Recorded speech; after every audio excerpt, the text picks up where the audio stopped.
So the first thing that we probably want to see in good evidence is that the trainee shows progress. So this is a formative process, and we want to see the trainee getting better over time. When they first begin the training process, we would probably expect their assessments to be about level 1 or 2, where they know how to do things. And this is particularly important in the rotation element.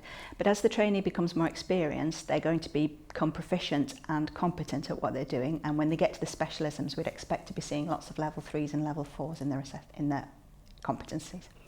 The second thing we'd probably want to see from it is critical reflection.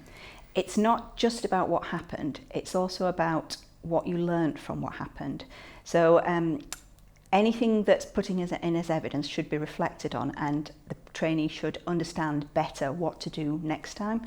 It's also important to include an element of patient interaction if possible. So in any observed clinical events, for example, where there's a patient there, try asking the patient how they felt about it and see if that can be used to reflect upon to improve performance for next time. And the third thing we'd probably want would be a link to policies and frameworks. So good evidence should show that in clinical practice you're using the good frameworks, the standard operating procedures, the evidence of best practice to make sure that you're working at the best level you can.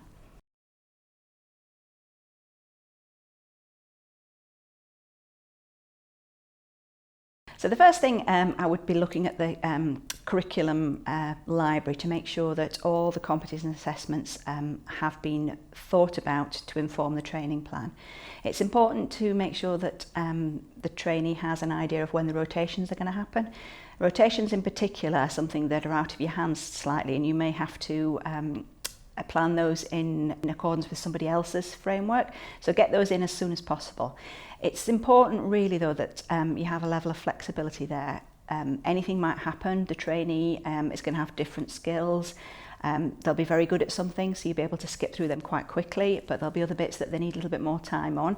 So you need to be flexible in your training plan to take into account anything like this or unexpected events such as sickness absence.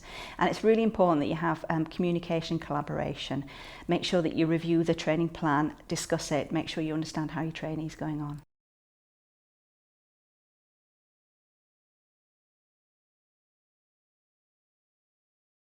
So if you're going to give constructive feedback to a trainee, it's important that you do it in an environment where they don't feel threatened. So make sure that you're talking about what's important that you've observed on that day. Don't bring in everything else that you've noticed about them. Just focus it very much on what you've talked about that day. Make sure that they feel safe to answer questions that you're asking them. Make it an open discussion so that they can give you everything that they understand about a process.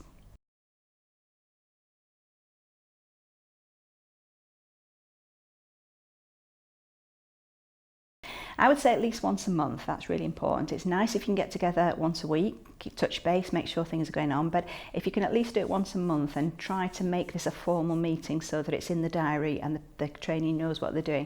The important thing is that you're meeting regularly. Different trainees might need different amounts, but make sure that you are there for them, and if they need to get hold of you, they know how to.